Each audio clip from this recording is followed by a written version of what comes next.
দ্বিতীয় টেস্টের জন্য বাংলাদেশের শক্তিশালী একাদশ ঘোষণা। এবার লক্ষ্য পরের ম্যাচে ভারতকে হারানো।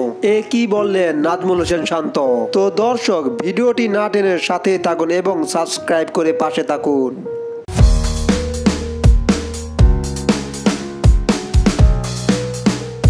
প্রথম ম্যাচে ভারতের কাছে বড় ব্যবধানে হারার পর অনেক সমালোচনা হচ্ছে বাংলাদেশ ক্রিকেটে।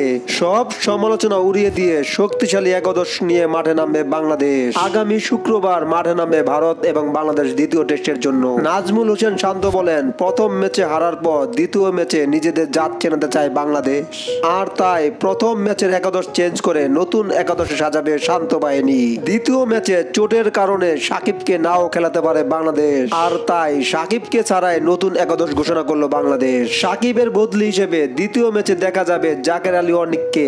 বাংলাদেশের দ্বিতীয় টেস্টের জন্য সেরা একাদশ। ওপেনিং এ থাকবেন জাকির হাসান এবং সাদমান ইসলাম, এবং 3 নম্বরে থাকবেন অধিনায়ক নাজমুল হোসেন শান্ত। 4-এ থাকবেন মমিনুল হক, 5 নম্বরে মুশফিকুর রহিম, 6-এ খেলবেন লিটন কুমার দাস এবং 7 নম্বরে খেলবেন সাকিবের পরিবর্তে জাকের আলী।